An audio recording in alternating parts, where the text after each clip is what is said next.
નમસ્કાર વિદ્યાર્થી મિત્રો, ધ એક્સપર્ટ એકેડમીની યુટ્યુબ ચેનલ પર દરેક વિદ્યાર્થીનું હાર્દિક સ્વાગત છે. આજે આપણે ધોરણ 12 નામાના મૂળ તત્વોમાં પ્રશ્નપત્ર 6 નો વિભાગ ઈ કરવા જઈ રહ્યા છીએ.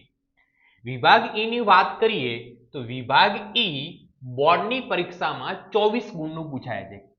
કેટલા માર્ક્સનું પૂછાય છે? 24 માર્ક્સ, એટલે કે 24 ગુણ. 24 ગુણની અંદર તમારે કોઈ પણ 3 દાખલાના જવાબ લખવાના હોય છે અને પ્રશ્નની અંદર તમને કુલ 5 દાખલા આપેલા હોય છે. 5 દાખલામાં 2 દાખલા પ્રવેશના, 1 દાખલો નિવૃત્તિનો અને 2 દાખલા શેરમૂડીના. આમ કરીને કુલ 5 પ્રશ્નો આપેલા હોય છે. 5 પ્રશ્નોમાંથી આપણે કોઈ પણ જે આવડતા હોય 3 પ્રશ્નો આપણે એટેન્ડ કરવાના હોય છે અને એક પ્રશ્નનો આપણને 8 ગુણ મળે, એટલે આ વિભાગની અંદર 24 ગુણ આપણે આરામથી મેળવી શકીએ છીએ. હવે આપણે વાત કરીએ ક્વેશ્ચન નંબર 42. પી અને ક્યુ 3:2 ના પ્રમાણમાં નફો નુકસાન વેચતા ભાગીદારો છે. 31 માર્ચ 2024 ના રોજનું તેમની પેઢીનું પાકું સરવૈયું આપણને આપેલું છે. અહીંયા પી અને ક્યુ કયા પ્રમાણમાં નફો નુકસાન વેચતા ભાગીદારો છે? 3:2 ના પ્રમાણમાં. ઉપરની તારીખે તેઓએ આર ની નીચેની શરતોએ નવા ભાગીદાર તરીકે પ્રવેશ આપ્યો. તો આ પ્રવેશનો દાખલો છે. પ્રવેશ આપ્યો એટલે કયો દાખલો થઈ ગયો? પ્રવેશનો. પી અને ક્યુ બે ભાગીદાર હતા. ત્રીજો ભાગીદાર કોણ આવી રહ્યો છે? આર. આર મૂડી પેટે 60,000 રૂપિયા રોકડા લાવશે. આર નવો ભાગીદાર જે છે એ મૂડી પેટે કેટલા રૂપિયા રોકડમાં લાવશે? 60,000. 60,000 રોકડ આવશે. રોકડ આવશે એટલે રોકડ ખાતામાં કઈ બાજુ લખીશું આપણે? ઉધાર બાજુ. રોકડ અથવા બેંક ખાતામાં કઈ બાજુ લખવામાં આવશે? ઉધાર બાજુ. આર ના મૂડી ખાતે કેટલા રૂપિયા લાવી રહ્યો છે? 60,000. અહીંયા શું કરવામાં આવશે? ઉધાર. અહીંયા ઉધાર અને આર ના મૂડી ખાતે શું કરવામાં આવશે? જમા કરવામાં આવે છે. તો ભાગીદારોના મૂડી ખાતાની અંદર આપણે પી ક્યુ અને નવો ભાગીદાર આર નો કોલમ બનાવેલો છે એની જમા બાજુએ લખીશું. આર ના કોલમમાં આર કેટલા રૂપિયા લાવી રહ્યો છે? 60,000 રૂપિયા, 60,000 રૂપીસ. અને જે રોકડમાં લાવી રહ્યો છે એટલે કોના ખાતે લખીશું? અહીંયા આપણે રોકડ ખાતે લખવામાં આવશે. ચાલો, એના પછીનો હવાલો શું છે? પેઢીની પાઘડીની કિંમત 30,000 રૂપિયા નક્કી થઈ. ઓકે, આખી પેઢીની કેટલી પાઘડી નક્કી થઈ? 30,000. હવે નવો ભાગીદાર કોણ આવી રહ્યો છે? આર. તો આર એ કેટલા રૂપિયા ભાગડી લાવવી પડે? તો લખીએ અહીંયા આર ની ભાગડી બરાબર પેઢીની ભાગડી કેટલા રૂપિયા? 30,000 ગુણ્યા આર નો હવે ભાગ કેટલો છે એ દાખલામાં ક્યાં કહેલું છે? તો છેલ્લે 8મા નંબરના હવાલામાં બધા જ ભાગીદારોનું નવું નફા નુકસાનનું પ્રમાણ 5:2:3 નક્કી કર્યું. એટલે 5 જે છે પી નો છે, 2 જે છે ક્યુ નો છે અને 3 ભાગ છે કોનો છે? આર. 5 ને 2 7, 7 ને 3 કેટલા થાય? 10. એટલે આર નો ભાગ કેટલો કહેવાય? 3/10 કહેવાય. તો આર ની ભાગડી કેટલી આવશે? 30,000 ગુણ્યા 3/10 કરું એટલે રૂપિયા કેટલા આવશે? અહીંયા 9,000 રૂપિયા. આર ની ભાગડી કેટલી આવશે? 9,000 રૂપિયા. તો આર ભાગડી તરીકે કેટલા રૂપિયા લાવશે? 9,000 રૂપિયાને લાવવા પડે. ઓકે, આગળ શું કીધું છે? આર તેના ભાગની પાઘડીની રકમ રોકડમાં લાવશે નહીં. એનો મતલબ શું થયો? આર એની ભાગડીની રકમ રોકડમાં નહીં લાવે તો આપણે એના મૂડી ખાતે ઉધાર કરવામાં આવશે. રોકડ ખાતે ઉધાર નહીં થાય, એના મૂડી ખાતે ઉધાર કરવામાં આવશે. તો સૌપ્રથમ આપણે 9,000 રૂપિયા આર ના મૂડી ખાતામાં ઉધાર બાજુ લખી દઈશું. હે ને? કેટલા? 9,000 રૂપિયા. પણ આ 9,000 રૂપિયા મળશે કોને? જૂના ભાગીદારોને. કયા પ્રમાણમાં? તો કે ત્યાગના પ્રમાણમાં. તો સૌથી પહેલા ત્યાગ શોધવો પડશે. કોનો કોનો? પી અને ક્યુ નો. તો સૌથી પહેલા લખીએ પી નો ત્યાગ. કોનો ત્યાગ લખીએ અહીંયા? પી નો ત્યાગ. તો ત્યાગનું સૂત્ર શું છે? તો કે જૂનો ભાગ માઇનસ નવો ભાગ. પી નો જૂનો ભાગ કેટલો છે? 3 અને કુલ સરવાળો કેટલો થાય છે? 5. 3/5 માઇનસ એનો નવો ભાગ કેટલો છે? 5 ભાગ્યા કેટલા થશે? 5 ને 2 7, 7 ને 3 10. એટલે 5 ભાગ્યા કેટલા થશે? 10. અહીંયા આપણે લસાની વાત કરીએ તો લસા કેટલો આવશે? અહીંયા 5 અને 10 નો 10. પહેલાને કેટલા વડે ગુણવા પડશે? 2 વડે. આને 2 વડે ગુણો તો ઉપર બી 2 વડે, 3 દુ 6 માઇનસ આને ગુણવાની જરૂર નથી. અવર આન્સર વિલ બી 1/10. 1 ભાગ્યા શું થઈ જશે? 10. ઓકે, હવે બીજો આર નો પી ક્યુ નો ત્યાગ. બીજો ભાગીદાર કોણ છે? જૂનો ભાગીદાર ક્યુ નો ત્યાગ. ક્યુ નો ત્યાગ બરાબર ક્યુ નો જૂનો ભાગ કેટલો છે? 2/5 માઇનસ ક્યુ નો નવો ભાગ કેટલો? 2/10. અહીંયા લસા કેટલો આવશે? 10. પહેલા પદને 2 વડે ગુણવું પડે. 2 દુ 4 - 2 એટલે જવાબ કેટલો આવે 2/10. ભાગાકારમાં છેદ સરખા છે, 10 10 ઉડી જાય એટલે ત્યાગનું પ્રમાણ P અને Q નું કયું બને 1/2.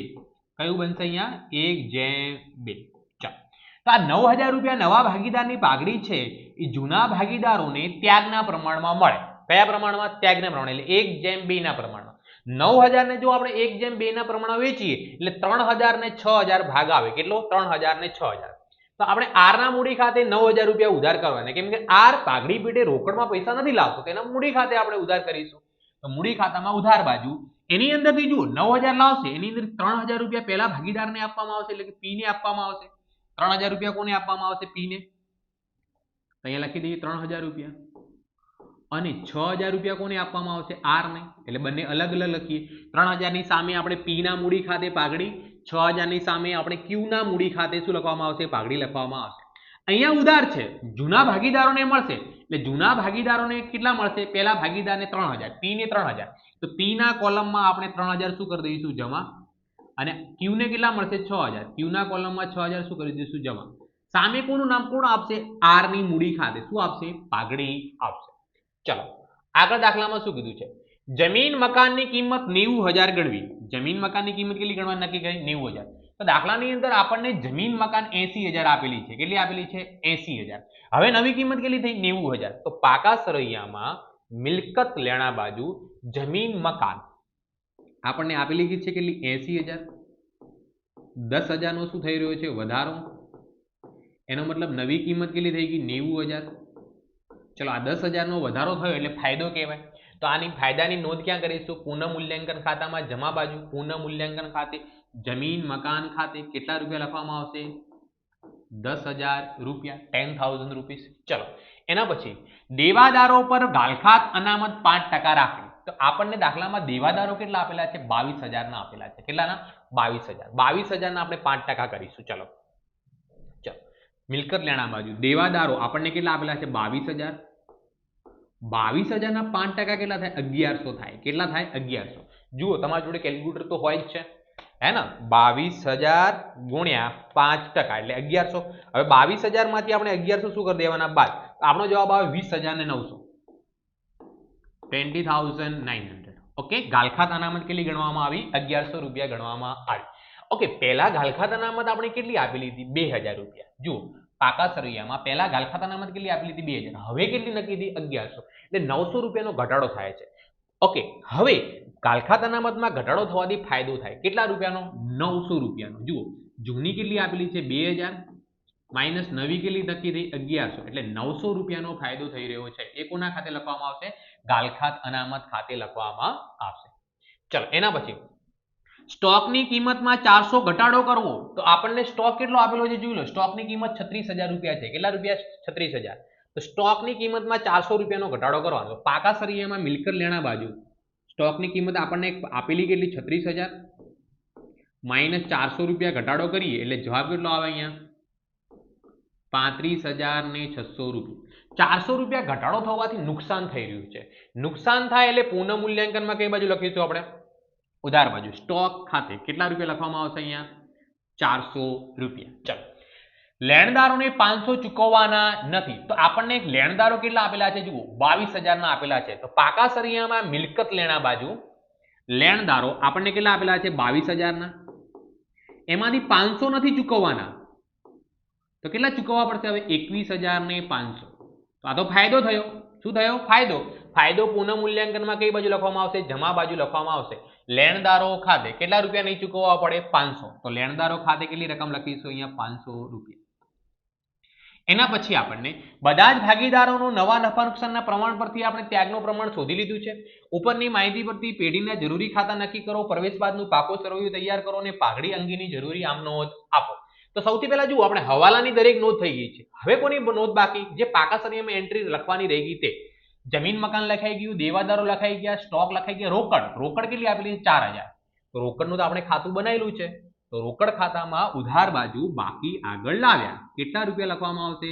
4,000 રૂપિયા લખવામાં આવશે. ચલો એના પછી આપણને દાખલામાં શું આપેલું છે? પાઘડી.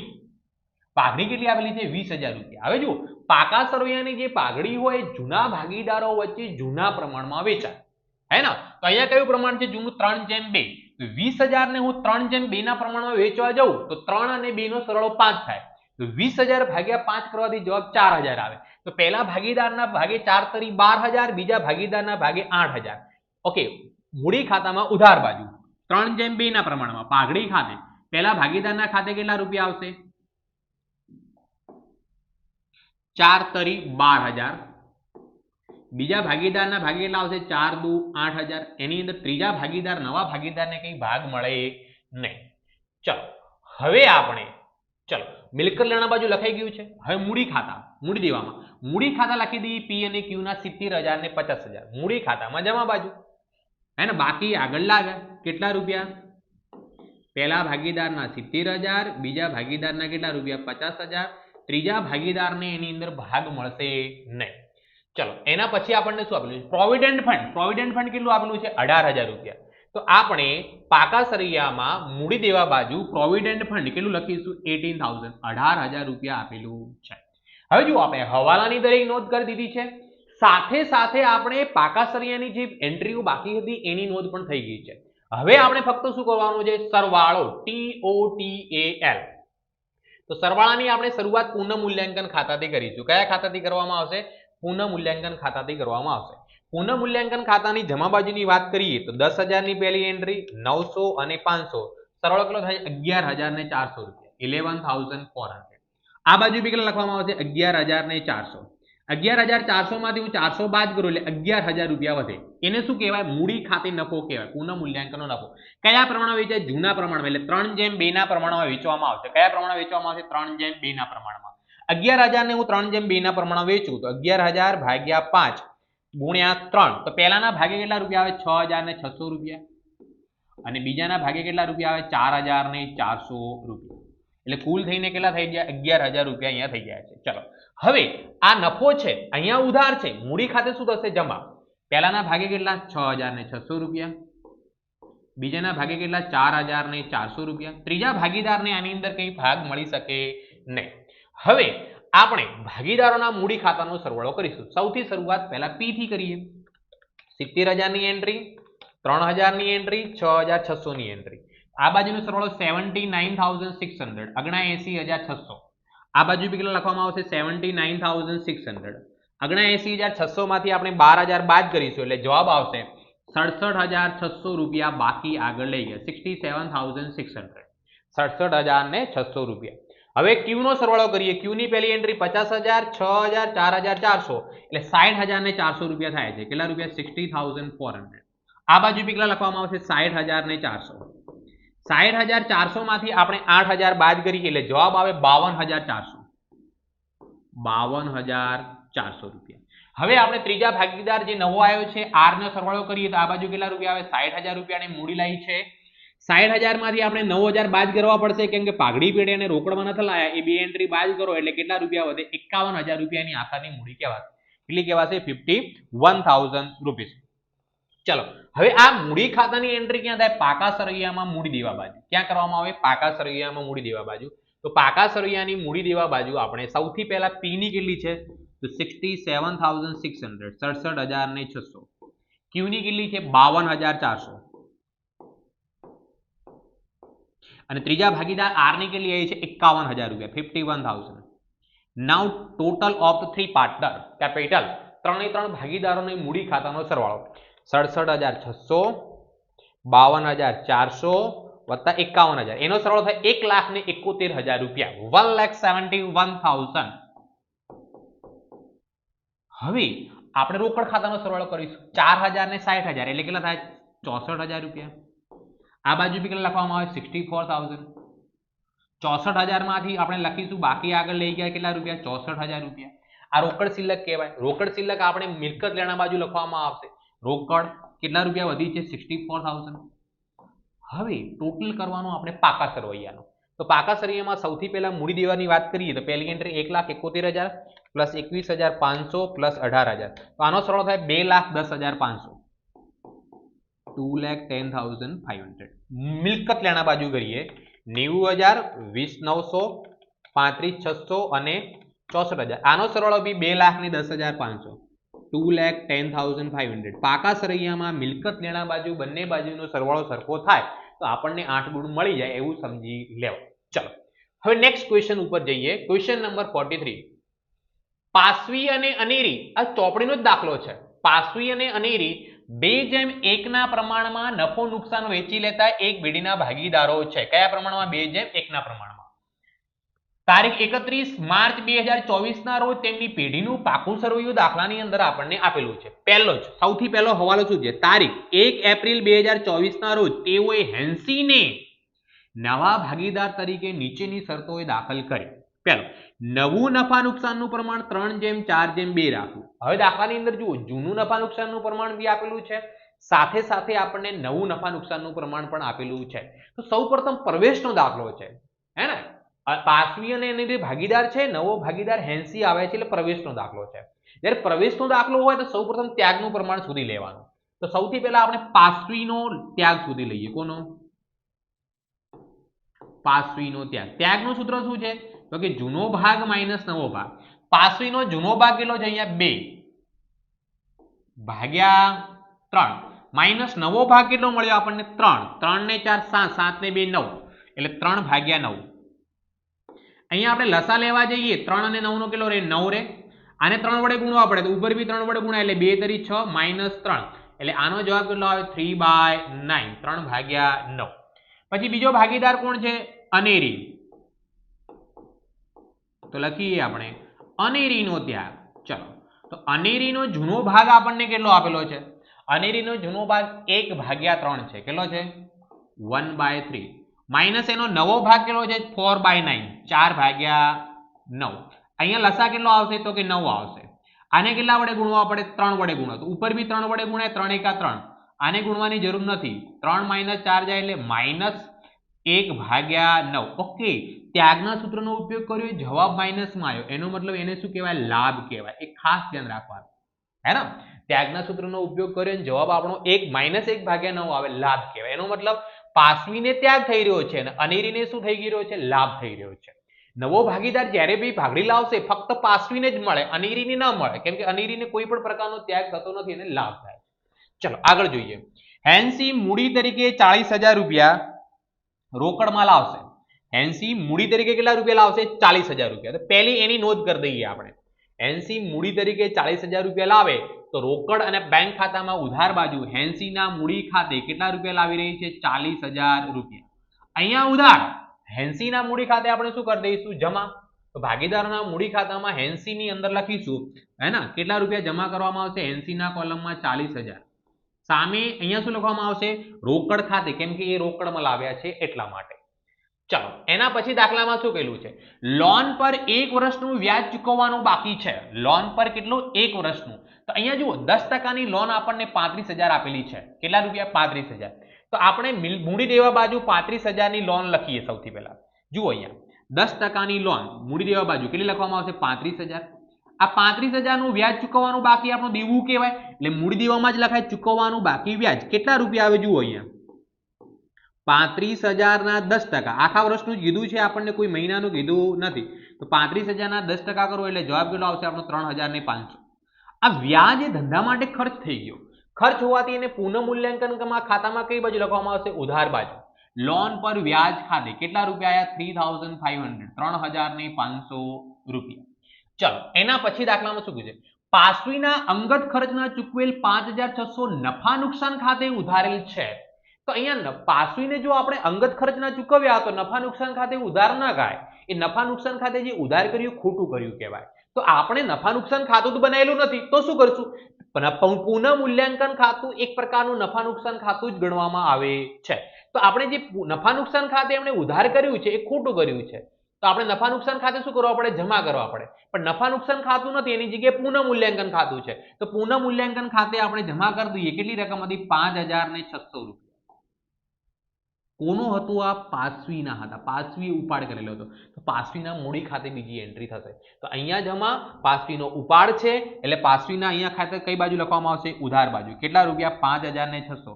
સામે કયું ખાતું છે? પુનઃ મૂલ્યાંકન ખાતું. તો વિગતના કોલમમાં શું લખવામાં આવશે? પુનઃ મૂલ્યાંકન ખાતે 5,600 રૂપિયા. ચાલો, એના પછી પુનર્ગઠન ખર્ચના 8,400 અનેરીએ ચૂકવ્યા છે. ઓકે, પુનર્ગઠન ખર્ચ ધંધા માટે ખર્ચ છે એટલે પુનઃ મૂલ્યાંકન ખાતામાં ઉધાર બાજુ કેટલા રૂપિયા 8,400. ઓકે, આ 8,400 રોકડમાં ચૂકવ્યા છે ના અનેરીએ ચૂકવ્યા છે તો અનેરીના મૂડી ખાતે લખવાના.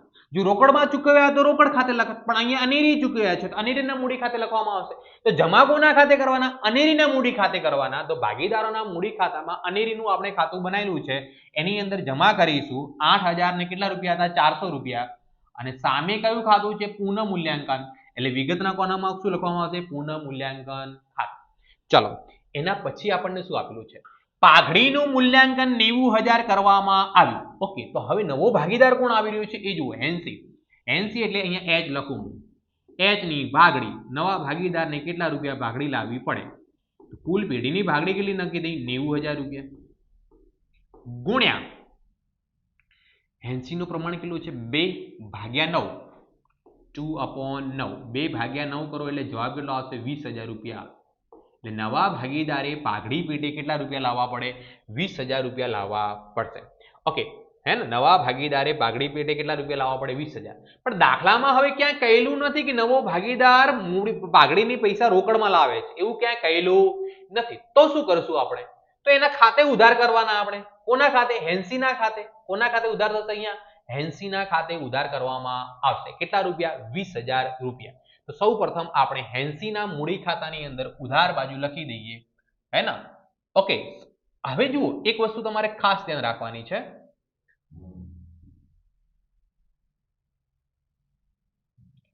અહીંયા આપણને છેલ્લા હવાલામાં શું કીધું છે?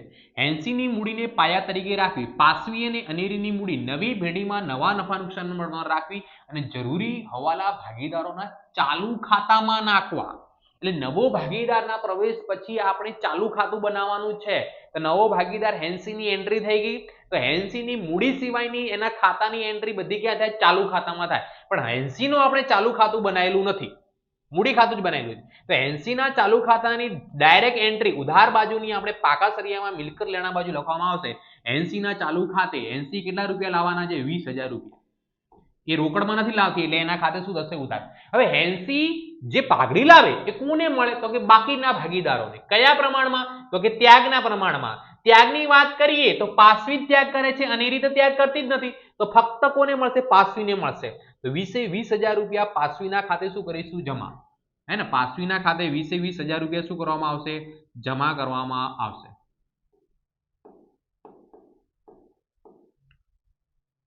ઓકે, સોરી, પાસવીના ખાતે. કોના ખાતે જમા થશે? પાસવીના ખાતે. કેટલા રૂપિયા? 20,000. આ કોણ લાવી રહ્યો છે? હેન્સી. તો હેન્સીના કોના ખાતે લખવાના? અહીંયા ચાલુ ખાતે. હેન્સીના કોના ખાતે લખવામાં આવે? ચાલુ ખાતે. ઓકે, હવે અહીંયા અનેરીને ત્યાગ લાભ થઈ રહ્યો છે તો અનેરીએ બી પાઘડી લાવવી પડે. તો અનેરી એટલે એ લખું તો અનેરીની પાઘડી કેટલી આવે? અનેરીએ કેટલા રૂપિયા પાઘડી લાવવી પડે? પેઢીની કુલ પાઘડી કેટલી નક્કી થઈ છે? 90,000 રૂપિયા. એમાં અનેરીનો લાભ કેટલો થયો છે? 1/9. એનો મતલબ એને 10,000 રૂપિયા પાઘડી લાવવી પડે. કેટલા રૂપિયા?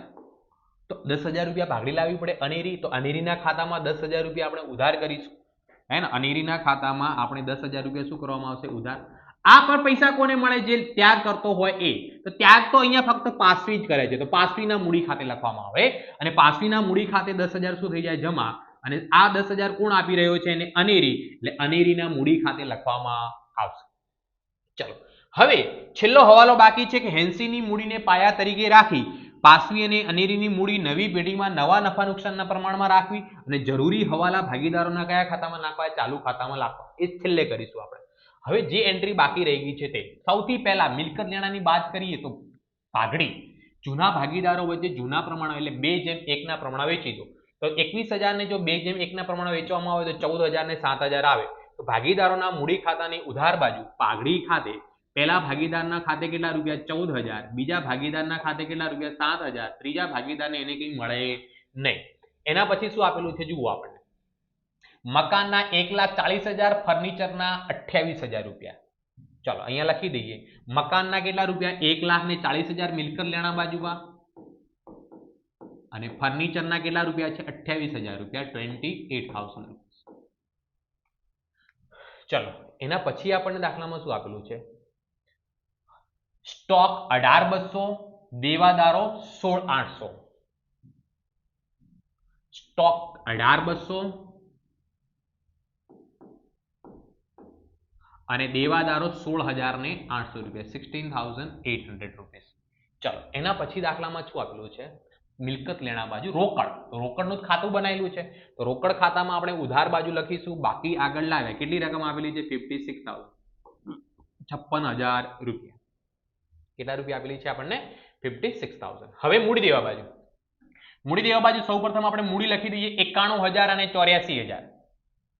ઓકે, બાકી આગળ લાવ્યા. પાસવીના કેટલા? 91,000 રૂપિયા અને અનેરીના કેટલા છે? 84,000, 84,000 રૂપિયા. હેન્સીના અત્યારે કંઈ હોય નહીં. એના પછી શું આપેલું છે? મૂડી અનામત 14,700 કયા પ્રમાણે વેચી જશે? 2:1 ના પ્રમાણમાં. તો 2 ને કેટલા થાય? 3.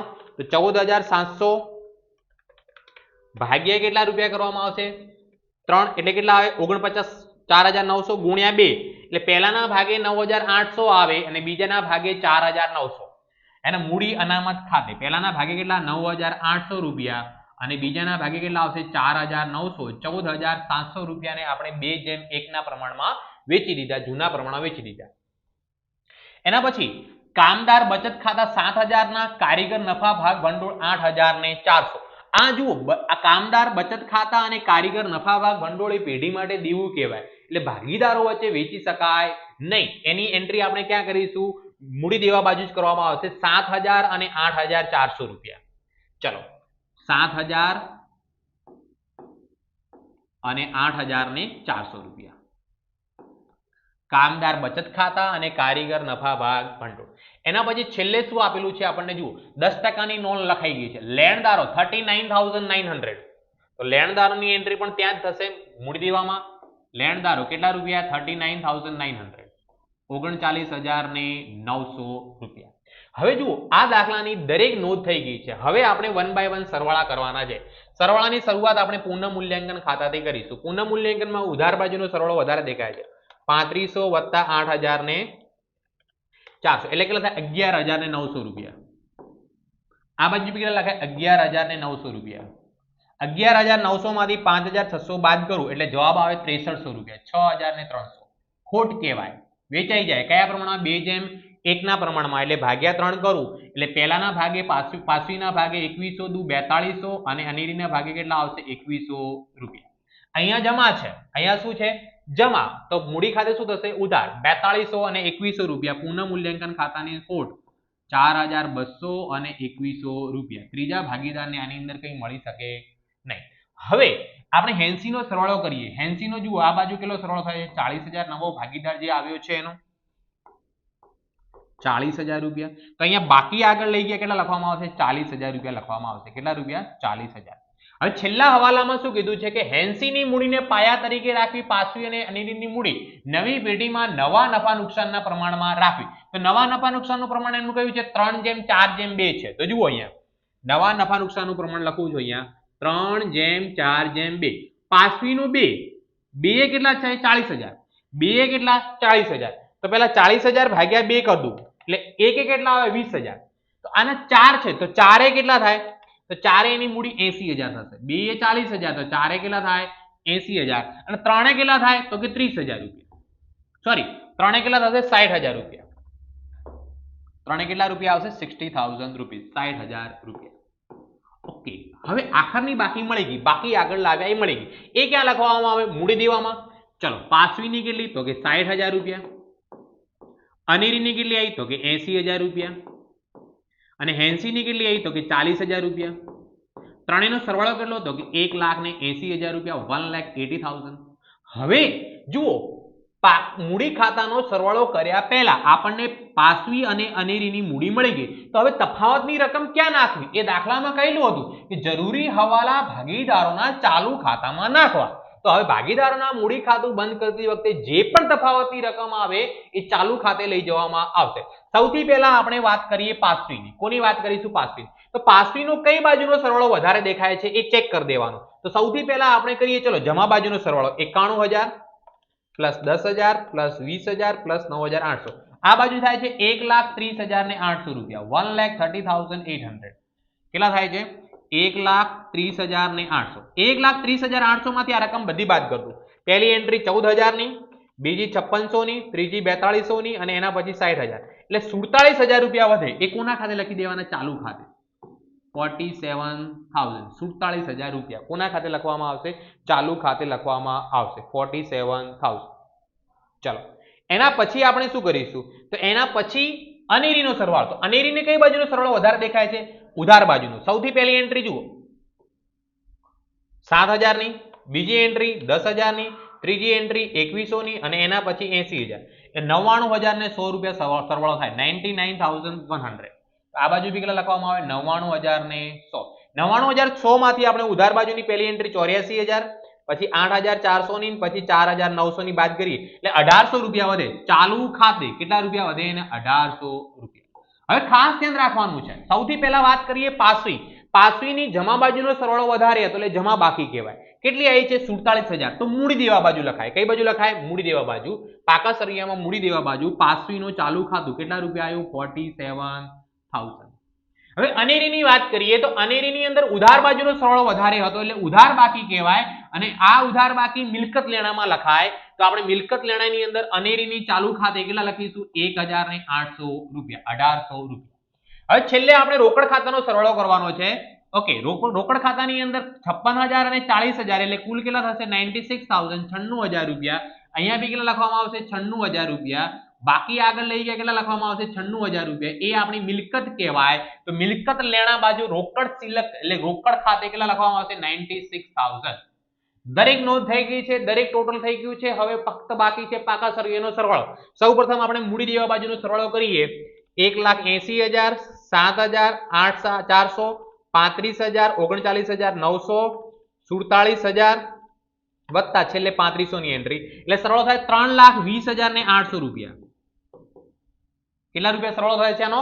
3,20,800. મિલકત લેણા બાજુ સૌથી પહેલી એન્ટ્રી 1,40,000 ની, 28,000, 18,200, 16,800, 1,800, 20,000 અને 96,000. તો આનો સરવાળો બી 3,20,800.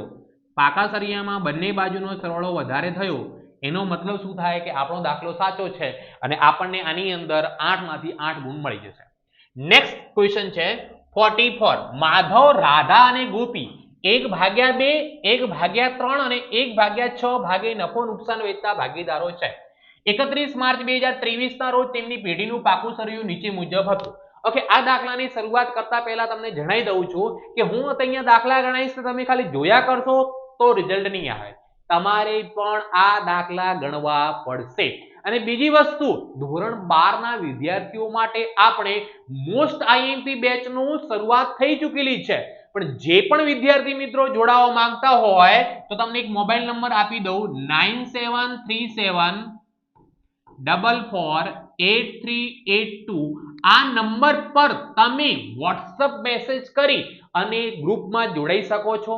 સાથે સાથે આપણા ક્લાસની એટલે કે ધ એક્સપર્ટ એકેડમીની એપ્લિકેશન પણ ડાઉનલોડ કરી શકો છો અને આ એપ્લિકેશનની લિંક અને WhatsApp ગ્રુપની લિંક તમને નીચે ડિસ્ક્રિપ્શનની અંદર આપેલી છે. એના દ્વારા પણ તમે અમારી સાથે જોડાઈ શકો છો જેથી તમે ધોરણ 12 ની અંદર એકાઉન્ટ અને આંકડાશાસ્ત્રની અંદર સારા એવા ગુણ મેળવી શકો. તેથી આપણે દરેક આઈએમપી દાખલાનું સોલ્યુશન કરાવવામાં આવશે અને જે પણ આપણે સોલ્યુશન કરાવીશું તેની પીડીએફ પણ તમને ડાયરેક્ટ મળી જશે. હવે આપણે આ દાખલાની વાત કરીએ. માધવ, રાધા અને ગોપી 3 ભાગીદારો છે. કયા પ્રમાણમાં છે? 1/2, 1/3, 1/6. સૌપ્રથમ વાત કરીએ તો અહીંયા છેદ સરખા નથી તો આપણે શું કરીશું? સૌપ્રથમ એમના છેદ સરખા કરી દઈએ. ચલો, તો અહીંયા માધવનો ભાગ કેટલો આપેલો છે? 1/2. બીજા ભાગીદારનો 1/3. ત્રીજા ભાગીદારનો 1/6. છેદ સરખા કરવા માટે આપણે જાણીએ છીએ લસા લેવો પડે. તો 2, 3 અને 6 નો લસા કેટલો આવે? 18. બધાનો લસા કેટલો આવે? 18. તો આને કેટલા વડે ગુણવા પડે? 9 વડે. ઉપર નીચે બંને 9 વડે ગુણો એટલે 9/18 થઈ જાય. અહીંયા 3 ને કેટલા વડે ગુણવા પડે? 6 વડે. ઉપર નીચે બંનેને 6 વડે ગુણો એટલે કેટલા થઈ જાય? 6/18. અને અહીંયા 6 વડે ગુણો તો કેટલા થઈ જાય?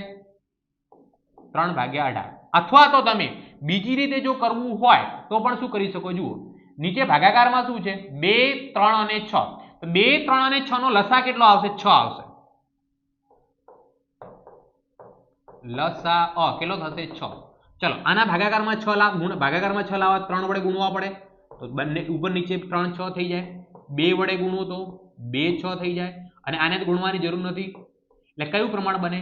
3:2:1 નફા નુકસાનનું જૂનું પ્રમાણ હે ને માધવ, રાધા અને ગોપીનું 3:2:1 ના પ્રમાણમાં નફો નુકસાન વેચે છે.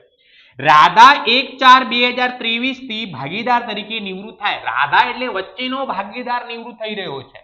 કયો ભાગીદાર? વચ્ચેનો. ભાગીદારો વચ્ચે નક્કી કરવામાં આવ્યું કે પેટર્નની કિંમત 20% ઘટાડવી. ચલો પેટર્ન સૌથી પહેલા કેટલા આપેલા છે? તો કે 35,000 રૂપિયા. કેટલા રૂપિયા? એની અંદર 20% નો ઘટાડો કરી દઈએ. ચલો તો 35,000 છે પેટર્ન. પાકા સરૈયામાં મિલકત લેણા બાજુ આપણે પેટર્ન કેટલા લખીશું? પહેલા તો 35,000 રૂપિયા. એની કિંમતમાં કેટલો ઘટાડો કરવાનો છે આપણે? 20%. તો 35,000 ના 20% કરો 7,000 રૂપિયા આવે. તો 35,000 ની અંદરથી હું 7,000 બાદ કરું એટલે જવાબ કેટલો આવે? 28,000 રૂપિયા. મિલકતની કિંમતમાં ઘટાડો થવાથી આપણને નુકસાન થાય તો બીજી નોંધ આપણે ક્યાં કરીશું? તો કે પુનઃ મૂલ્યાંકન ખાતામાં ઉધાર બાજુ પેટર્ન ખાતે કેટલા રૂપિયા લખવામાં આવશે? 7,000 રૂપિયા. ચાલો એના પછી મકાનની કિંમત 90% સુધી ઘટાડવાની છે. ચલો મકાન કેટલું આપેલું છે? 75,000 રૂપિયા. કેટલા રૂપિયા? 75,000. ચલો મકાનની કિંમત હું કેટલી લખું? 75,000 રૂપિયા લખું. હવે અહીંયા જુઓ 90% ઘટાડવાની નથી, 90% સુધી ઘટાડવાની છે એટલે કુલ 100% હોય. 90% સુધી કીધું એટલે આપણે કેટલા ટકા ઘટાડવાની? 10%. તો અહીંયા 10% કેટલા થશે? 7,500. 75,000 માંથી 7,500 બાદ કરું એટલે કેટલો જવાબ આવશે? 67,500. 67,500. તો અહીંયા 7,500 મિલકતની કિંમતમાં ઘટાડો થવાથી આપણે નુકસાન થઈ રહ્યું છે એટલે બીજી નોંધ આપણે ક્યાં કરીશું? નફા નુકસાન ખાતાની ઉધાર બાજુ પુનઃ મૂલ્યાંકન ખાતાની ઉધાર બાજુ મકાન ખાતે કેટલા રૂપિયા લખવામાં આવશે? 7,500. 7,500 રૂપિયા. ચાલો એના પછી આપણને શું આપેલું છે? કામદાર વળતર અનામતની જવાબદારી 30,000 નક્કી કરવામાં આવે. તો કામદાર વળતર અનામતની જોગવાઈ જે 30,000 નક્કી કરી એ પાકા સરૈયામાં મૂડી દેવા બાજુ લખવામાં આવે. કેટલા રૂપિયા નક્કી થઈ? 30,000. હવે આપણે જોઈ લઈએ કે કામદાર વળતર અનામત કઈ ભેગું કરીને રાખેલું છે કે નહીં એ આપણે જોઈ લઈએ. તો કામદાર વળતર અનામત માટે અહીંયા 24,000 ભેગા કરીને રાખેલા છે અને દાવો કેટલો ચૂકવવાનો નક્કી થયો? 30,000. એટલે 6,000 વધી ગયા. 6,000 નુકસાન કહેવાય. તો પુનઃ મૂલ્યાંકનમાં ઉધાર બાજુ લખીશું કેટલા રૂપિયા? 6,000 રૂપિયા. કેટલા લખવામાં આવશે? 6,000 રૂપિયા. ચાલો હવે આગળ આપણને શું આપેલું છે? દેવાદારો પર ગાલખાત અનામત 5% થી વધારવી કીધું છે. તો દેવાદારો આપણને કેટલા આપેલા છે? 80,000 આપેલા છે. જુઓ તો સૌ પ્રથમ મિલકત લેણા બાજુ આપણે દેવાદારો કેટલા લખીશું? 80,000. 80,000 ના 5% કેટલા થાય? 4,000. પણ ગાલખાત અનામત 4,000 નથી રાખવાની, 5% વધારવાની છે એટલે 80,000 ના 5% 4,000 થાય. તો પહેલા જેટલી બી ગાલખાત હતી એનાથી 4,000 વધારવાની છે.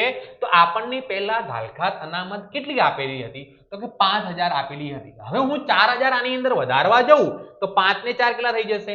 9,000 રૂપિયા. તો ગાલખાત અનામત 9,000 લખાશે. 80,000 માંથી 9,000 બાદ કરું એટલે 71,000 રૂપિયા થાય. કેટલા રૂપિયા? 71,000. તો 9,000 રૂપિયા છે તો 9,000 ગાલખાત અનામત હતી, પહેલા 5,000 હતી તો કેટલી વધી? 4,000. તો એ આપણું નુકસાન કહેવાય. પુનઃ મૂલ્યાંકન ખાતાની ઉધાર બાજુ નુકસાનની નોંધ થશે કેટલા રૂપિયા? 4,000 રૂપિયા. એના પછી રાધાને પાઘડી પેટે 40,000 ચૂકવવા. ઓકે અહીંયા પેઢીની પાઘડી નથી આપેલી. દાખલાની અંદર ડાયરેક્ટલી આપણને કહેલું છે કે નિવૃત્ત થતો જે ભાગીદાર રાધાને 40,000 રૂપિયા પાઘડી પેટે આપી દેવા. કોણ આપશે? બાકીના ભાગીદારો. કયા પ્રમાણમાં? તો કે લાભના પ્રમાણમાં. તો દાખલાની અંદર ફક્ત આપણને જૂનું પ્રમાણ જ આપેલું છે. અહીંયા લાભનું પ્રમાણ કે એવું કંઈ આપેલું નથી. ત્યાં નવું પ્રમાણ પણ નથી આપેલું. તો જૂનું પ્રમાણ એ જ લાભનું પ્રમાણ ગણી લેવાનું. તો જુઓ વચ્ચેનો ભાગીદાર નિવૃત્ત થાય એટલે લાભનું પ્રમાણ કયો બને? 3:1 બને. કયો બનશે? અહીંયા 3:1 ના પ્રમાણમાં બનશે. ઓકે તો કેટલા રૂપિયા આપવાના છે? 40,000. 40,000 ને હું 3:1 ના પ્રમાણમાં વેચું એટલે 30,000 ને 10,000 રૂપિયા આવે. તો સૌથી પહેલા રાધાને કેટલા આપવાના? 40,000. તો રાધાના મૂડી ખાતે હું 40,000 રૂપિયા જમા કરીશ. હે ને? રાધાના મૂડી ખાતે 40,000. એની અંદરથી પહેલો ભાગીદાર કેટલા આપશે? 3:1 ના પ્રમાણમાં છે એટલે પહેલો ભાગીદાર 30,000 રૂપિયા આપશે. બીજો ભાગીદાર કેટલા આપશે? 10,000 રૂપિયા. ઓકે 30,000 કોણ આપશે? માધવ, તો માધવના મૂડી ખાતે. 10,000 કોણ આપશે? ગોપી, તો ગોપીના મૂડી ખાતે. અહીંયા જમા માધવ અને ગોપીના ખાતે શું થશે? ઉધાર.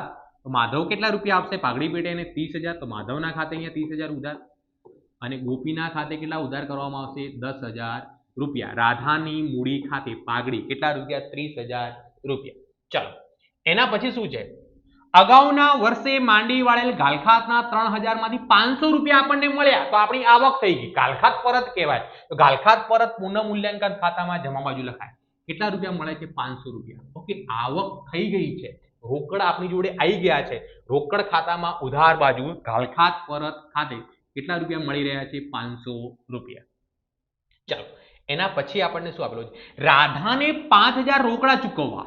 રોકડા ચૂકવવા રોકડ જશે રોકડ ખાતામાં જમા બાજુ. રાધા રોકડ ખાતામાં જમા બાજુ કેટલા રૂપિયા? 5,000 રૂપિયા. કોને ચૂકવવા? રાધા. તો રાધાની મૂડી ખાતે. અહીંયા જમા અહીંયા શું થશે? ઉધાર.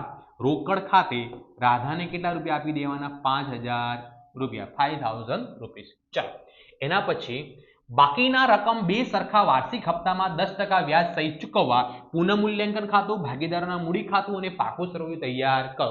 દરેક હવાલાની નોંધ થઈ ગઈ છે. હવે પાકા સરવૈયાની જે એન્ટ્રી બાકી છે આપણે લખી દઈશું. સૌથી પહેલા રોકડ અને બેંક 12,000 રૂપિયા. રોકડ અને બેંકનું આપણે ખાતું બનાવેલું છે. તો રોકડ અને બેંક ખાતામાં ઉધાર બાજુ બાકી આગળ લાવ્યા કેટલા રૂપિયા લખવામાં આવશે? 12,000 રૂપિયા, 12,000 રૂપીસ. ચાલો એના પછી શું છે? સ્ટોક. દેવાદારો લખાઈ ગયા. સ્ટોક કેટલો છે? 62,000. ચલો સ્ટોકની કિંમત આપણે પાકા સરવૈયામાં જ લખી દઈશું 62,000. એની અંદર કંઈ વધારો ઘટાડો કરવાનું કહ્યું નથી. ચલો એના પછી સ્ટોક પછી આપણને શું આપેલું છે? ચલો સ્ટોક. રોકાણો 58,000 છે. બજાર કિંમત કેટલી છે? 64,000. તો આપણે બજાર કિંમત ધ્યાનમાં લઈશું. કઈ કિંમત? બજાર કિંમત. તો રોકાણો કેટલા લખવામાં આવશે? 64,000 લખવામાં આવશે. રોકાણો કેટલા હતા? 64,000. પણ પહેલા પાકા સરવૈયામાં કેટલા હતા? 58,000. હવે 64,000 લખ્યા. 6,000 નો ફાયદો થઈ રહ્યો છે. તો પુનઃ મૂલ્યાંકન ખાતામાં જમા બાજુ રોકાણો ખાતે કેટલા રૂપિયા?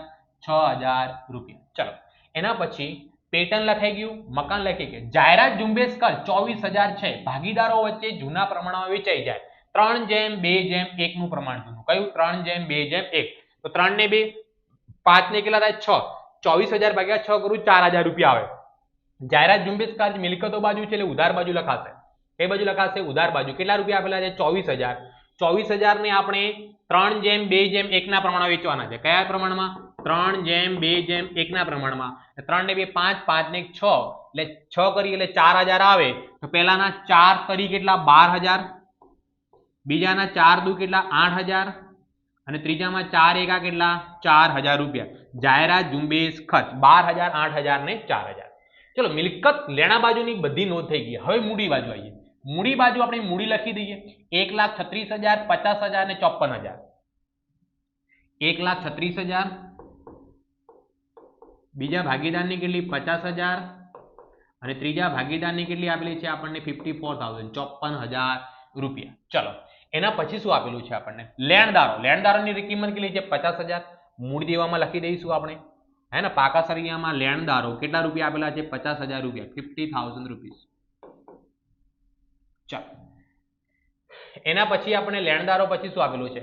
કર્મચારી પ્રોવિડન્ટ ફંડ 15,000 રૂપિયા. કર્મચારી પ્રોવિડન્ટ ફંડ કેટલા રૂપિયા આપેલું છે? 15,000. તો કર્મચારી પ્રોવિડન્ટ ફંડ છે પણ કર્મચારીનું છે એટલે વેચાશે નહીં. 15,000 રૂપિયા. એના પછી છેલ્લે શું આપેલું છે? હે ને તો કે રોકાણ વધઘટ ભંડોળ 12,000 ભેગું કરીને રાખેલું છે. એ ભંડોળ છે એટલે ભાગીદારો વચ્ચે વેચાઈ જશે જૂના પ્રમાણમાં 3:2:1 ના પ્રમાણમાં 12,000 ભાગ્યા 6 કરવું એટલે 2 આવે. 2 તરી 6,000. પહેલાના ભાગે કેટલા આવે? 2 તરી 6,000. 2 દુ 4,000 અને 2 એકા 2. મૂડી દેવા બાજુ હતું એટલે જમા બાજુ લખાય. રોકાણ વધઘટ ભંડોળ જૂના પ્રમાણમાં વેચી દીધું. દરેકની નોંધ થઈ ગઈ છે. હવે આપણે કરવાનો છે સરવાળો. સૌપ્રથમ પુનઃ મૂલ્યાંકન ખાતાનો ઉધાર બાજુનો સરવાળો. પહેલી એન્ટ્રી 7,000, 7,500, 6,000, 4,000. આનો સરવાળો થાય છે 24,500 રૂપિયા. 24,500. 24,500. 24,500 માંથી આપણે જમા બાજુની એન્ટ્રી પહેલા 500 બાદ કરી દઈએ. માઇનસ કેટલા છે? 6,000 એટલે 18,000 રૂપિયા વધે. 18,000 રૂપિયા ઉધાર બાજુનો સરવાળો વધારે હોવાથી ખોટ કહેવાય. ક્યાં લઈ જવા? મૂડી ખાતે. કયા પ્રમાણમાં? જૂના પ્રમાણમાં લઈ જવામાં આવે. 3:2:1 ના પ્રમાણમાં. 3 કરી પહેલાના ભાગે 9,000 આવે. બીજાના ભાગે 3 દુ 6000 અને ત્રીજાના ભાગે 3 એકા કેટલા આવે 3000 રૂપિયા. ચલો અહીંયા જમા છે તો અહીંયા શું કરી દઈશું આપણે ઉધાર. પુનઃ મૂલ્યાંકન ખાતાની ખોટ પહેલા ભાગીદારની કેટલી 9000, બીજા ભાગીદારની કેટલી 6000, ત્રીજા ભાગીદારની કેટલી 3000. અહીંયા નિવૃત્ત કોણ થઈ રહ્યો છે રાધા. તો સૌપ્રથમ આપણે રાધાનો સરવાળો કરીશું. રાધાને જમા બાજુનો સરવાળો કરીએ તો પહેલી એન્ટ્રી રાધાની જમા બાજુ કેટલી છે 50000 રૂપિયા છે. કેટલી છે તો 50000 પ્લસ 4000 પ્લસ 30000 પ્લસ 10000. આનો સરવાળો થાય છે 94000, 94000 રૂપિયા 94000. આ બાજુ કેટલા લખીશું 94000. 94000 માંથી આપણે ઉધાર બાજુની બધી એન્ટ્રી બાદ કરીશું. પહેલી એન્ટ્રી કેટલી છે તો કે 8000, બીજી 6000 અને ત્રીજી 5000. એટલે રાધાની લોન છેલ્લે કેટલી વધે છે 75000 રૂપિયા વધે 75000. ઓકે ચલો આની એન્ટ્રી આપણે પછી કરીશું બીજી. હવે માધવનો સરવાળો કરી દઈએ. માધવની મૂડીનો પહેલી કેટલી છે 1,36,000 ને 6000 1,42,000 રૂપિયા. આ બાજુ કેટલા લખીશું આપણે 1,42,000. 1,42,000 માંથી 1,42,000 માંથી પહેલી એન્ટ્રી બાદ કરીશું 12000 ની, બીજી 9000 ની અને ત્રીજી કેટલી 30000 ની. તો આની મૂડી મળે છે 91000 રૂપિયા. બાકી આગળ લઈ ગયા 91000 રૂપિયા 91,000 રૂપીસ.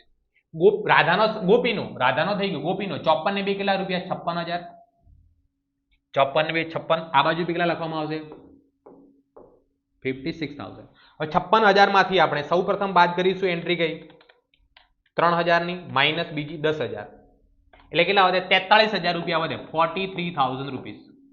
કેટલા રૂપિયા વધશે 43,000 રૂપીસ. ઓકે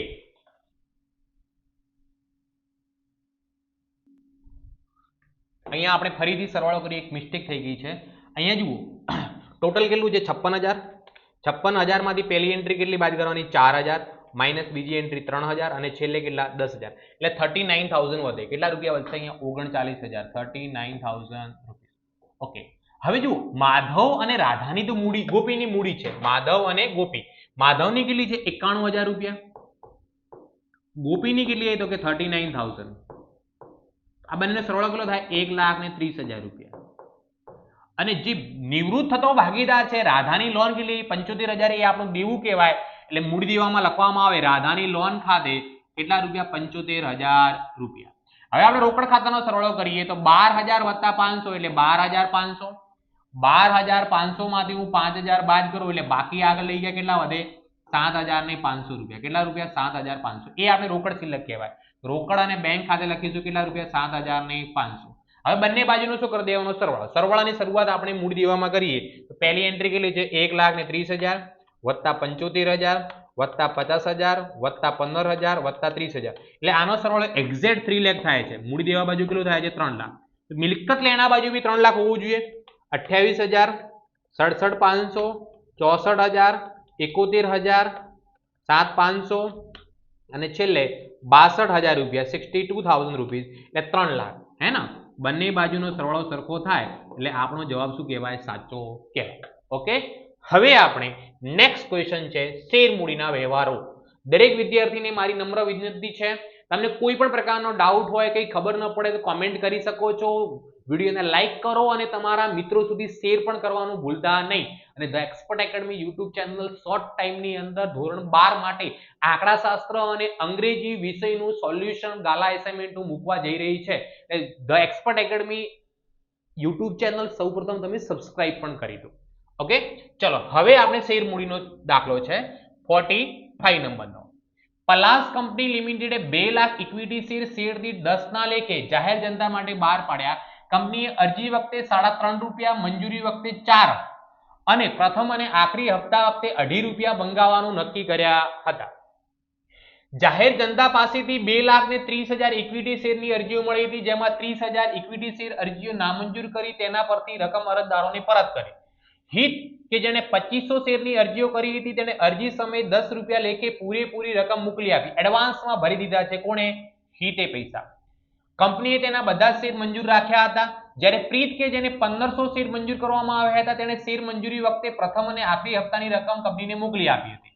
આ સિવાય મંજૂરી સમયની તથા હપ્તા વખતે લેણી થતી રકમો સમયસર પૂરી મળી ગઈ હતી. કંપનીના ચોપડે ઉપરના વ્યવહારોની આમનોંધ પસાર કરો. બાબત જે જરૂરી નથી. તો સૌપ્રથમ પહેલી એન્ટ્રી કોની થશે? અરજીની. બેંક ખાતે ઉધાર ઇક્વિટી શેર અરજી ખાતે. બેંકમાં પૈસા મળશે કેટલા? જુઓ સૌપ્રથમ કેટલી અરજીઓ મળી? 2,30,000. 2,30,000 ગુણ્યા અરજી વખતે કેટલા મંગાયા? 3.5 રૂપિયા, 3.5 રૂપિયા. ચલો તો 2,30,000 ગુણ્યા 3.5 કરીશું આપણે, તો આપણો જવાબ આવશે કેટલો?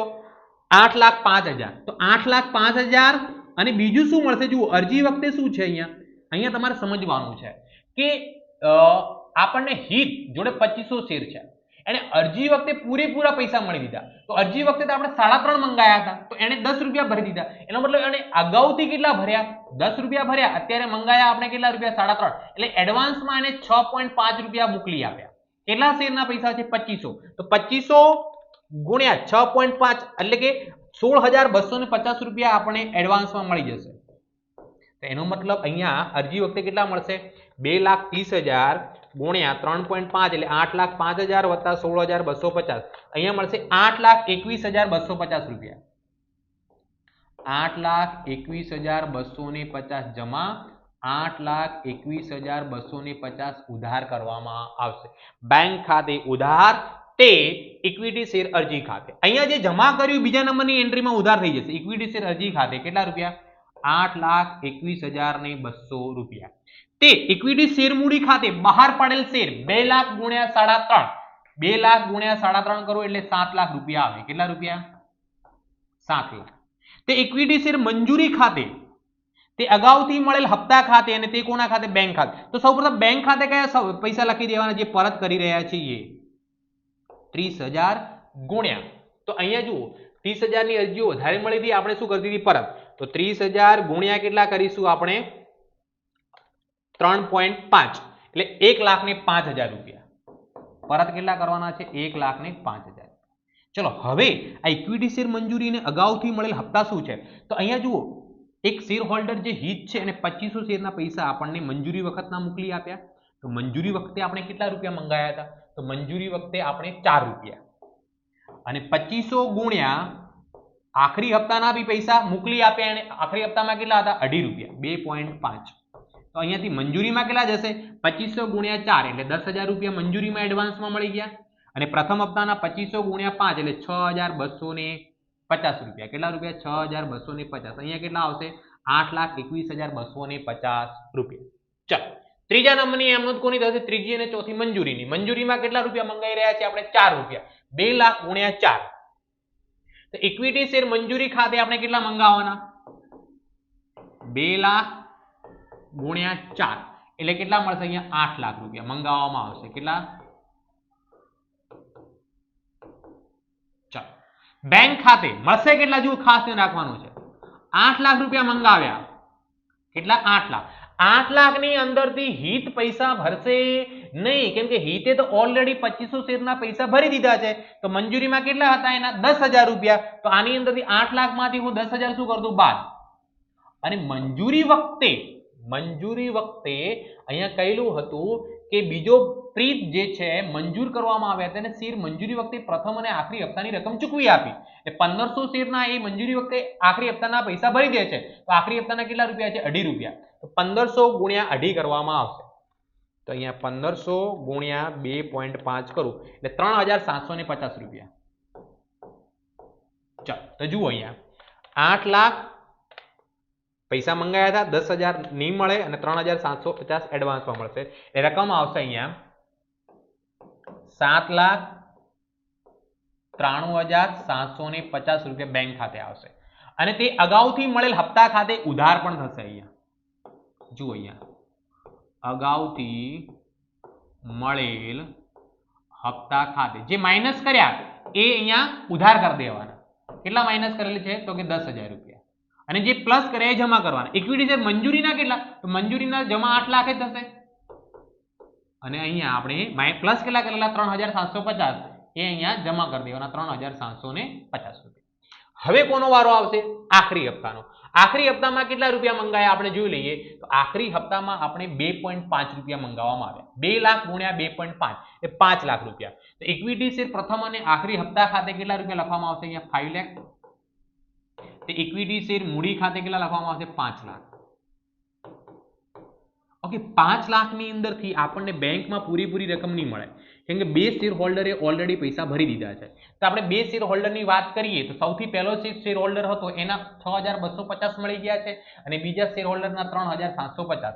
તો 6250 અને માઇનસ 3750 એટલે કુલ 10,000 માઇનસ થાય. તો 5 લાખમાંથી હું 10,000 બાદ કરું એટલે 4,90,000 રૂપિયા આપણને મળે. અને અગાઉથી મળેલ હપ્તામાં બંને માઇનસ થયા એટલે ઉધાર જ થશે. કેટલી રકમ છે? 10,000 રૂપિયા. અને તે ઇક્વિટી શેર પ્રથમ અને આખરી હપ્તા ખાતે કેટલા રૂપિયા લખવામાં આવશે? 5 લાખ રૂપિયા, 5 lakh rupees. એના પછી વિભાગ એ નો છેલ્લો દાખલો એ પણ શેર મૂડીનો જ છે. ધ્વનિલ લિમિટેડ 10 ના 1 એવા 14 લાખ ઇક્વિટી શેર બહાર પડ્યા, જેના પર નીચે મુજબ રકમ મંગાવવાની હતી. અરજી વખતે 3 રૂપિયા, મંજૂરી વખતે 4 રૂપિયા, પ્રથમ અને આખરી હપ્તા વખતે કેટલા રૂપિયા? 3 રૂપિયા. કંપનીને જાહેર જનતામાંથી 14,70,000 શેર માટે અરજીઓ મળી. વધારાની અરજીઓ નામંજૂર કરી. તેના પર અરજી વખતે મળેલ નાણાં પરત કરવામાં આવ્યા હતા કે જેના 2,000 શેર મંજૂર કરવામાં આવ્યા હતા તેને મંજૂરી અને આખરી હપ્તાની રકમ ચૂકવી નહીં હતી. ક્યારે મંજૂરીમાં પૈસા નથી ભર્યા, આખરી હપ્તામાં પૈસા નથી ભર્યા. કંપની જે શેર હપ્તા બાકી હતા તે શેર જપ્ત કર્યા. જપ્ત થયેલા બધા શેર દીઠ 7 લેખે પૂરા ભરપાઈ થઈ ગણીને ફરીથી બહાર પાડ્યા. ઉપરના વ્યવહારો નોંધવા કંપનીના ચોપડે જરૂરી આમનોંધ કરો. તો સૌથી પહેલા 2 આમનોંધ અરજીની આવશે. તો અરજી કેટલી મળી છે? 14,70,000. અરજી વખતે કેટલા મંગાયા? 3 રૂપિયા. તો સિમ્પલ 14,70,000 ગુણ્યા કેટલા થશે? 3. તો 14 તરીકે કેટલા થાય? 42 ગુણ્યા 2,10,000 44,10,000 રૂપિયા મંગાવવા મળે અરજીમાં. કેટલા? 44,10,000 ઉધાર અને તે ઇક્વિટી શેર અરજી ખાતે 44,10,000 રૂપિયા. હવે આપણે જે ઉધાર કર્યા છે, જમા કર્યા છે, એ ઇક્વિટી શેર અરજી ખાતે તરત શું થઈ જશે? ઉધાર. કેટલા રૂપિયા? 44,10,000. 44,10,000 માંથી જે વધારાની અરજીઓ છે આપણે બહાર પડ્યા હતા 14 લાખ. અરજીઓ કેટલી મળી? 14,70,000. તો વધારાની અરજીઓના પૈસા પાછા આપી દેવામાં આવશે. તો 70,000 ગુણ્યા 1 ના 3 રૂપિયા લેખે 2,10,000 રૂપિયા શું થઈ જશે? પરત. ઓકે, તે ઇક્વિટી શેર મૂડી ખાતે કઈ રકમ આવે? જે બહાર પાડેલી હોય તે. કેટલા શેર બહાર પાડેલા હતા? 14 લાખ ગુણ્યા 1 શેરના અરજી વખતે 3 રૂપિયા એટલે 14 તરીકે કેટલા થશે? અહીંયા 42 લાખ રૂપિયા, 42 લાખ. હવે મંજૂરી વખતે કેટલા રૂપિયા મંગાયા? 4 રૂપિયા. 14 લાખ ગુણ્યા 4. તો ઇક્વિટી શેર મંજૂરી ખાતે 14 લાખ ગુણ્યા 4 કરો એટલે 56 લાખ રૂપિયા આવે. 14 ચોક 56. તો ઇક્વિટી શેર મૂડી ખાતે કેટલા રૂપિયા આવે? 56 લાખ રૂપિયા. 56 લાખ રૂપિયા મંગાયા આપણે મંજૂરી વખતે, પણ એક શેર હોલ્ડર મંજૂરી વખતે કેટલા શેરના? 2,000 શેરના પૈસા ભરતો નથી. તો અહીંયા બાકી હપ્તા ખાતે પણ ઉધાર થશે. 2,000 શેર, એક શેરના કેટલા રૂપિયા છે? અહીંયા 4 રૂપિયા. 2,000 ગુણ્યા 4 કરો એટલે 8,000 રૂપિયા ન મળે. તે ઇક્વિટી શેર મંજૂરી ખાતે આપણે મંગાયા કેટલા? તો કે 56 લાખ. 56 લાખમાંથી જો 8,000 ન મળતા હોય તો મળે કેટલા? તો 55,92,000 રૂપિયા. 55,92,000 બેંક ખાતે ઉધાર કરવામાં આવશે. કોના ખાતે? બેંક ખાતે ઉધાર કરવામાં આવશે. હવે આખરી હપ્તામાં કેટલા મંગાયા? 3. આખરી હપ્તામાં બી આ પૈસા ભરતો નથી. ચલો 3 રૂપિયા. કેટલા શેર છે? કુલ 14 લાખ. 14 લાખ ગુણ્યા 3 કરો એટલે 14 તરી 42 લાખ. ઇક્વિટી શેર આખરી હપ્તા ખાતે ઉધાર, તે ઇક્વિટી શેર મૂડી ખાતે કેટલા રૂપિયા? 42 લાખ અને 42 લાખ. અને આ પૈસા મળે પણ બેંક એટલે બેંક ખાતે ઉધાર પૂરેપૂરા નથી મળતા, એટલે બાકી હપ્તા ખાતે ઉધાર કેટલા નથી મળતા? 2,000 શેરના કેટલા રૂપિયા લેખે? 3 રૂપિયા. 2,000 ગુણ્યા 3 કરો એટલે 6,000 રૂપિયા. કુલ મંગાયા કેટલા આપણે? 42 લાખ. 42 લાખમાંથી આપણને 6,000 ન મળે એટલે 41,94,000 રૂપિયા મળે. ચાલો હવે આ જે શેર કંપનીએ જપ્ત કર્યા જે નતા ભરેલા હતા, હે ને, તો ઇક્વિટી શેર મૂડી ખાતે 2,000 ગુણ્યા મૂડીના છેલ્લે સુધી કેટલા રૂપિયા થયા? 10. એટલે ઇક્વિટી શેર મૂડી ખાતે ઉધાર કેટલા થશે? 20,000 રૂપિયા. તે કેમ જપ્ત કર્યા? તો કે બાકી હપ્તા હતા. કેટલા? આની અંદર 6,000 રૂપિયા અને મંજૂરી વખતે 8. 8 ને 6 કેટલા રૂપિયા? 14,000 રૂપિયા. તો બાકી હપ્તા ખાતે આપણે જમા કેટલા કરવાના? 14,000 રૂપિયા. અને જે ભરાઈ ગયા તે ઇક્વિટી શેર જપ્તી ખાતે કેટલા રૂપિયા? 6,000 રૂપિયા. હવે કંપની આ શેર જપ્ત કરીને ફરીથી બહાર પાડે. કેટલા રૂપિયા લેખે? 7 લાખ રૂપિયા લેખે. તો બેંક ખાતે ઉધાર 2,000 ગુણ્યા 7 એટલે કેટલા રૂપિયા આવે? 14,000 રૂપિયા. એમ તો કંપનીની શેરની દાર્શનિક કિંમત 10 રૂપિયા છે, તો ઇક્વિટી શેર જપ્તી ખાતે નુકસાન કેટલું થયું? 3,000 રૂપિયા. તો ઉધાર થશે 2,000 ગુણ્યા 3 એટલે 2 તરીકે કેટલા થાય? 6,000 રૂપિયા. તે ઇક્વિટી શેર મૂડી ખાતે કેટલા રૂપિયા? 20,000 રૂપિયા. હવે જે નફો થયો હોય ક્યાં ટ્રાન્સફર કરવાનો? મૂડી અનામતમાં. તો અહીંયા નફો કેટલો થયો? શેર જપ્ત કર્યા એટલે 6,000 નો નફો થાય અને નુકસાન બહાર પાડતી વખતે 6,000 રૂપિયા. 6,000 નફો, 6,000 રૂપિયા નુકસાન, કઈ વધતું નથી એટલે મૂડી અનામતની છેલ્લી નોંધ આવશે નહીં. તો અહીંયા વિભાગનું સોલ્યુશન પતી ગયેલું છે. જે પણ વિદ્યાર્થીઓ મિત્રોએ હજુ સુધી the expert academy YouTube channel subscribe ન કરી હોય તો સબસ્ક્રાઇબ કરી લો, લાઈક કરી દો, તમારા મિત્રો સુધી શેર પણ કરી દો અને આપણા વોટ્સએપ ગ્રુપ અને એપ્લિકેશન પણ ડાઉનલોડ કરી દો જેથી તમને ફાયદો મળી શકે છે. હવે આપણે મળીશું નેક્સ્ટ વિડીયોની અંદર નેક્સ્ટ વિભાગ સાથે. ધન્યવાદ.